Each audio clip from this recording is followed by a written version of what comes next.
Welcome back to part 2 of the third lecture of Ancient and Medieval Worlds, from Bronze to Iron. That is the transition from the Bronze Age to the Iron Age that we've been talking about.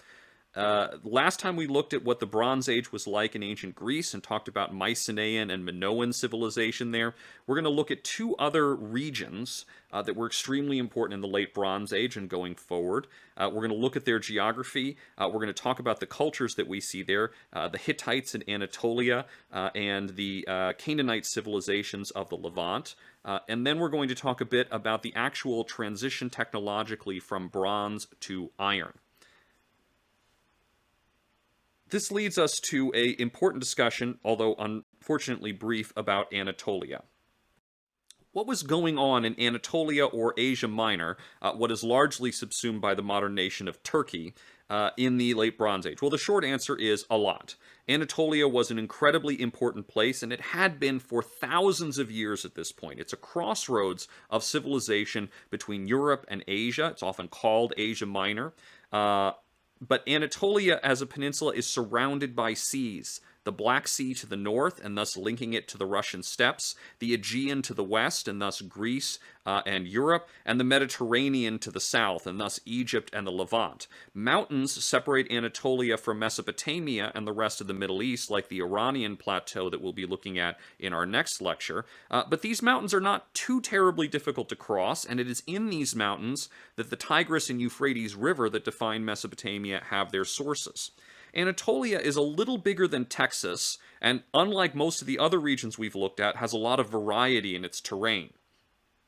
The coasts, for instance, have very fertile valleys that look similar to what we saw in Greece in the first part of this lecture, while the center is a great plateau ringed by mountains that is really like a tiny piece of Central Asia dropped in the middle of the Mediterranean. It's very hard to control all of Anatolia. But a whole lot of people can live there. They have just rarely shared one common culture because there are so many regions. And people have lived in little towns and villages in Anatolia for thousands of years. The earliest villages in the world, some 12,000 years ago, appeared in southeastern Anatolia. Even before cities appeared in Mesopotamia. Later, in the late 3rd millennium BCE, these first Anatolian peoples began mimicking the growing urban power of the Mesopotamians, particularly during the Akkadian period, thanks to trade.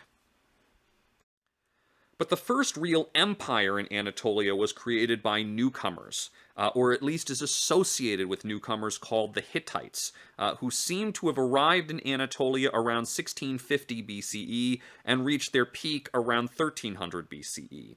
Now, the relationship to Mesopotamia can be seen in the writing as well as the language of the Hittites. That is both the relationship and the difference. These Hittites borrowed the cuneiform alphabet to do their writing, but they didn't speak any Mesopotamian languages.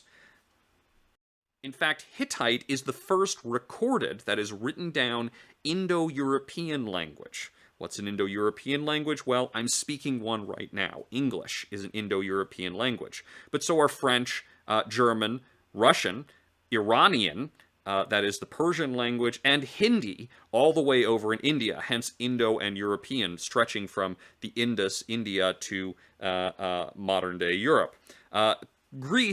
Greek was also likely an Indo-European language, but remember the Linear B tablets only start the recording of this a little after we first see the Indo-European language of Hittite. Several groups of Indo-European speakers seem to have migrated into Anatolia around 1900 BCE and taken over, with the Hittites eventually coming to dominate most of the peninsula in the late Bronze Age. Or, that is to say, people who spoke Hittite became dominant. They may not have been descended from the original Hittite language speakers who arrived in Anatolia, but the language came to predominate in this region, and the culture associated with it, although that culture also borrowed from the existing cultures in the region. The Hittites were a pretty impressive people with written records, massive buildings, beautiful arts, and their kings were powerful enough to conduct war and diplomacy with the other powers of the Late Bronze Age like Egypt and the Old Assyrian Empire, as we read about in 1177 BC. But while the Hittites were dominant, they were by no means the only people in Anatolia. The Hittite Empire only loosely controlled a variety of other peoples in Anatolia, and although they left a lasting cultural influence, they never recovered politically from the Late Bronze Age collapse, unlike the Egyptians, Mesopotamians, or even the Greeks. During the Dark Age, that followed the Late Bronze Age collapse, a number of Neo-Hittite kingdoms continued on, but these were gobbled up by the Neo-Assyrian Empire once that people recovered from the collapse. Meanwhile, new groups of immigrants invaded Anatolia and set up their own kingdoms, but these were culturally influenced as much by the recovering Greeks as by the old Hittites. Now that leaves us with only one other major region to discuss, the ancient Levant. Now, as I've mentioned before in our last lecture looking at the influence of Egypt, right, which stretched into this region of the Levant, it's a term that we use to describe the eastern coast of the Mediterranean Sea. Now, that's roughly the modern countries of Syria, Lebanon, Israel, Palestine, and Jordan. This is part of the Fertile Crescent region of the Middle East, as historians often call it, connecting the great river regions of the Tigris and Euphrates in Mesopotamia, in modern Iraq and Syria, and the Nile in Egypt. The Levant, however, does not have any major rivers that compare with these more famous ones. It has some small rivers, but nothing on the scale of the Tigris, Euphrates, or Nile. It does, however, unlike either of those other two regions, receive enough rainfall to sustain agriculture. And agricultural towns actually seem to have developed in the Levant earlier than in Mesopotamia and Egypt, although it took them longer to develop into large cities, which only arose in the Levant after they had developed elsewhere. And it's perhaps no coincidence that irrigation is far less important in the Levant. No great empires arose in the ancient Levant, a major difference from the surrounding regions. And in part, that's because of the Levant's location. Notice how it sits between the other major regions of Mesopotamia, Egypt, and Anatolia. That made the Levant crucial for trade, but that same strategic value meant that the other empires were constantly fighting over it during the peak of international conflict during the Late Bronze Age and into the Iron Age. Being in the middle had both its advantages and disadvantages, and you'll be reading a lot about this again in 1177 BC. For instance, Ramses the Great conquered, really actually even fought against Mesopotamian rulers by marching his armies up into the Levant. Hittites would likewise come down in the Levant, and so the Levant was the place that all of the other regions tended to come to have their fights with each other. Rather than seeing an empire developing in the Levant itself, we see a variety of city-states in the Bronze Age Levant, which could form important little kingdoms, or sometimes leagues of city-states unified by a mutual culture and a loose political and economic connection, rather than the imperial political structure with a great king that we see in Egypt, Mesopotamia, or even the Hittite Empire in Anatolia. Now, the people living in this region are often collectively referred to as the Canaanites. And an excellent example of this in the Late Bronze Age was the little city of Ugarit, which we read about in 1177 BC. It had a king who was important enough to deal diplomatically with the really big empires like Egypt, because Ugarit was at the center of trade until it failed with the Late Bronze Age collapse. The city-states of Phoenicia, slightly further down the coast, are an excellent example of a league of towns, but without a truly centralized government. There was no over-king of the Phoenicians. The Phoenicians were important traders and particularly famous sailors, as we shall see. A third group, the Hebrews or Israelites, which we are going to discuss later as the origins of Judaism and the Jews, did also live in the southern parts of this region.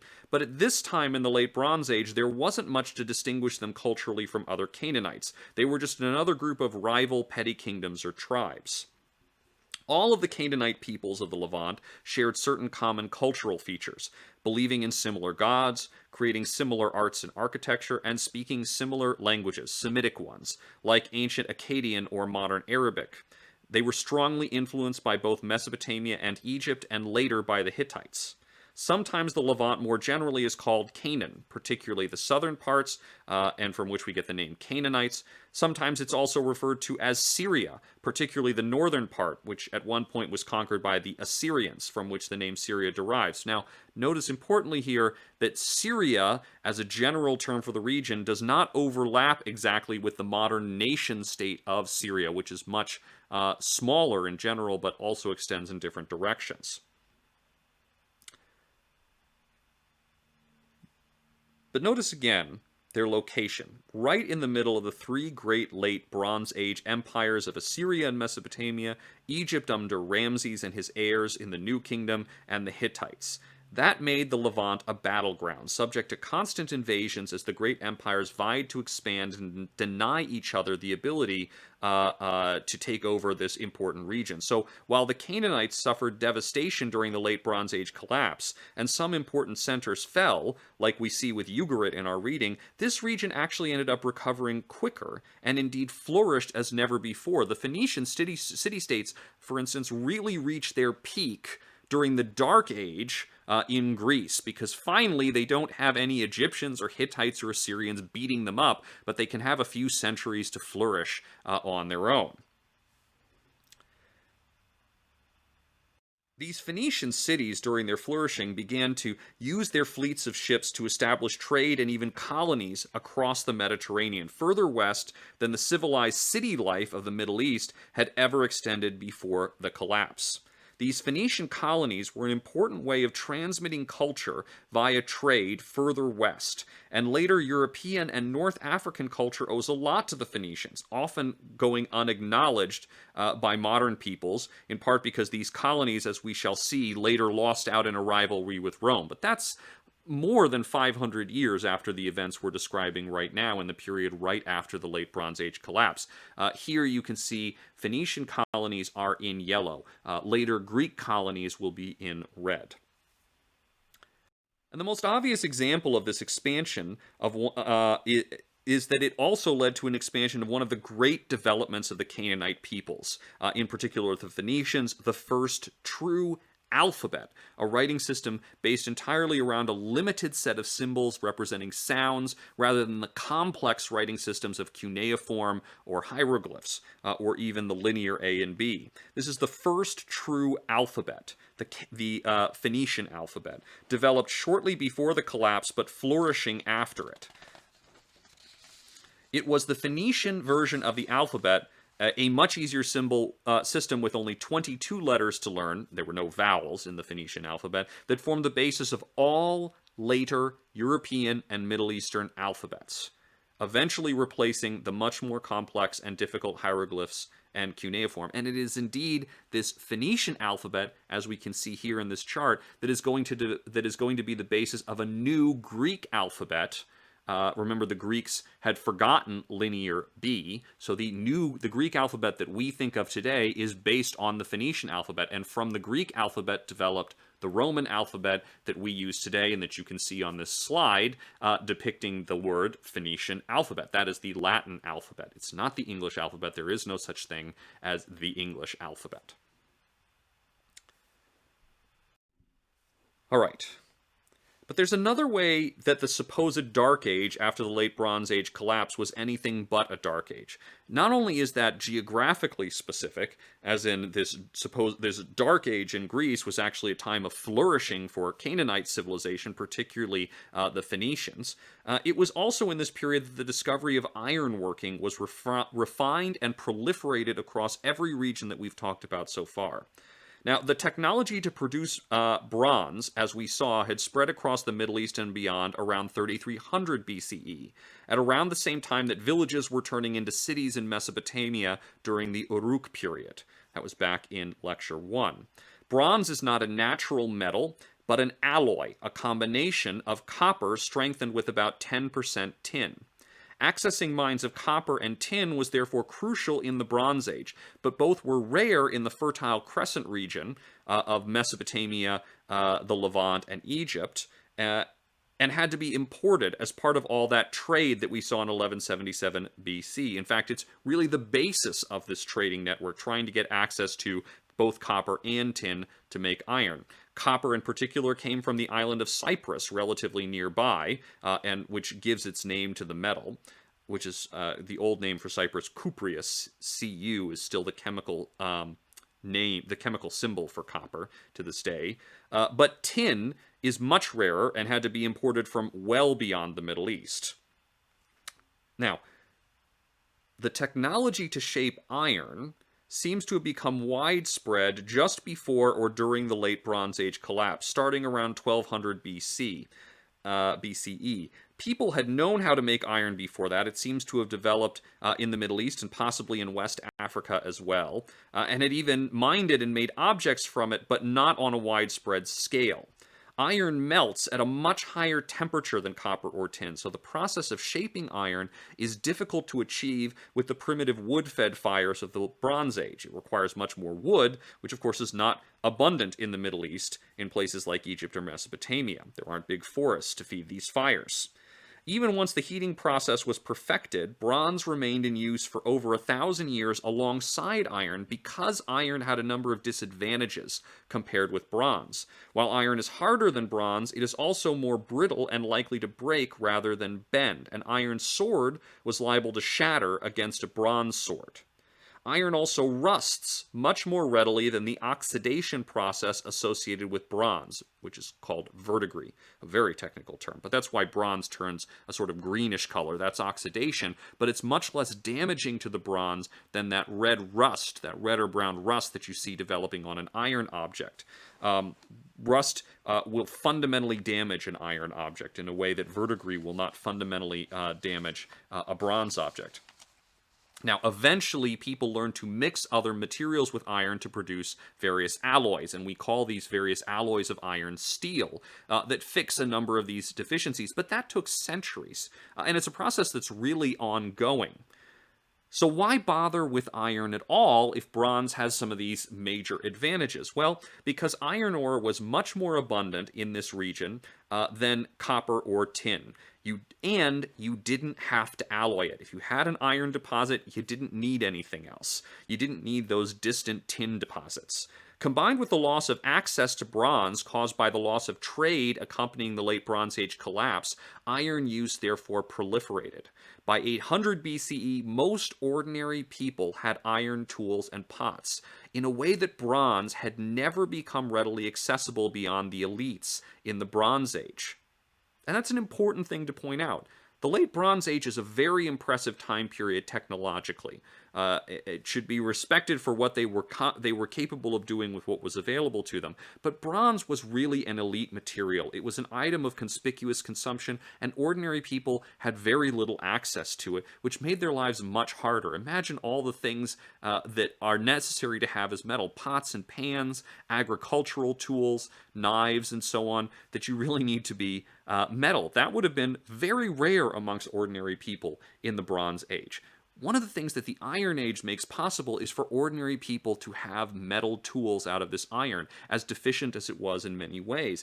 And that made life easier. It became easier to cook, easier to craft items, easier to do all kinds of common tasks. And so the Iron Age is really a technological revolution that made the lives of ordinary people much easier than it had been in the Bronze Age. And in that respect also, we shouldn't necessarily think of the late Bronze Age collapse as ushering in a dark age.